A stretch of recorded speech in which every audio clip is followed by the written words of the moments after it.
আসসালামু আলাইকুম।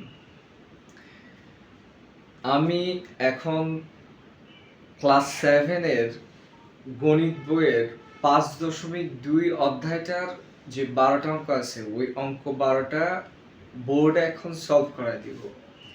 এখন রাত প্রায় ২ টা। আমি এখন আছি টিএসএল একাডেমির শিবু মার্কেট যে ব্রাঞ্চ, আমাদের মেইন ব্রাঞ্চটা, এই ব্রাঞ্চে। ক্লাসটা রেকর্ড করার উদ্দেশ্য, যদিও এই অনুশীলনী সবগুলো অঙ্ক আমি অনেক আগেই করায় ফেলছি স্টুডেন্টদের, কিন্তু এমন অনেক স্টুডেন্ট আছে ক্লাস মিস দিছে বা ওই সময় ভালো বুঝছিল, এখন আর মনে নাই, অঙ্কগুলা আরেকবার বুঝাই দিলে ভালো হয়। এখন শুধুমাত্র স্টুডেন্টদের জন্য ওরা ম্যাথ, ইংলিশ এগুলোতে রেজাল্টগুলা প্রায় সময় খারাপ করে। তো এই পেরেশানির জায়গা থেকে রাত্র 2টা বাজে উঠে আমি এই কোচিংয়ে আসলাম, এখন ক্লাস রেকর্ড করতেছি।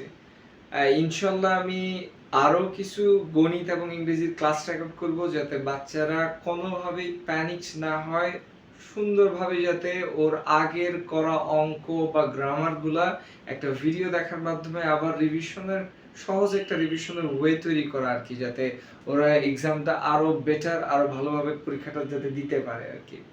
তো ভূমিকা বাদ দিয়ে একদম চলি আমরা অঙ্কে। ৫.২ এর অঙ্কে আমাদের মূলত সবগুলাই ১২টা অঙ্কেই বলা হয়েছে গুণফল বের করতে। তো বীজগণিতে গুণফল বের করার সূত্র এই সপ্তম শ্রেণীর জন্য এই দুইটা ব্যবহার করা হয়েছে। প্রথমত এই অধ্যায়ের অঙ্ক করতে গেলে আমার কি জরুরি? এই দুইটা সূত্র ভালোভাবে মুখস্থ করাটা জরুরি। প্রথমটা কি? a plus B into a minus B is equal to a square minus b square।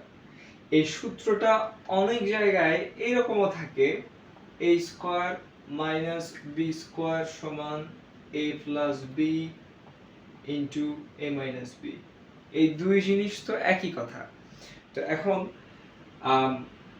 মূল কথা হলো যে ৫.২ এর অধ্যায়টা যদি কেউ করতে চায়, এই দুইটা সূত্র ভালোভাবে মুখস্থ করা বাদে তার এই অধ্যায়ের অঙ্ক করা ইম্পসিবল। তো শুরুতেই এই সূত্র দুটো মুখস্থ করে নাও, তারপরে যদি আপাতত ক্লাসটা যদি তোমরা ভিডিও দেখে থাকো, পজ করো, সূত্র দুটো মুখস্থ করো, তারপরে কন্টিনিউ করো ভিডিওটা।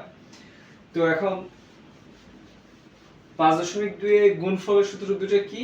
a plus b into a minus b is equal to a square minus b square, এবং আরেকটা কি? x plus a into x plus b is equal to x square plus a plus b x plus ab। এই দুইটা মূল সূত্র, mainly এই চ্যাপ্টারটা এই দুইটা সূত্রের উপরে দাঁড়ায় আছে। তা বাদে এই দুইটা বর্গ নির্ণয়ের সূত্র কিছু কিছু অঙ্কে সহায়ক সূত্র হিসেবে ব্যবহার করা হয়েছে। তা আলটিমেটলি যদি আমি ৫.২ সলভ করতে চাই, এই গুণফল নির্ণয়ের দুটো সূত্র এবং বর্গ নির্ণয়ের দুটো সূত্র, এই চারটা সূত্র মুখস্থ থাকলে ৫.২ এ মোটামুটি ভাবে আমি আর আমার সাফার করা লাগতেছে না, আরামসে অঙ্কগুলো সলভ করতে পারবো। তো এখন তোমরা প্রথম কাজ, এই সূত্র চারটা খাতায় তোলো, ভালোভাবে মুখস্থ করো, ভিডিওটা এখানে অফ রাখো, তারপর আমি অঙ্ক সমাধানে যাব এখনই। মুখস্থ করার পরে অঙ্কে তোমরা নিজেরাই একটা অঙ্ক বুঝবা, আবার খাতায় করবা। এইভাবে করলে আমার মনে হয় যে ভালোভাবে তুমি পরীক্ষার হলে অ্যান্সার করতে পারবা। খালি ভিডিও দেখা অঙ্ক শিখবা কিন্তু খাতায় করবা না, এটা কিন্তু এফেক্টিভ হবে না আমার মনে হয় আর কি।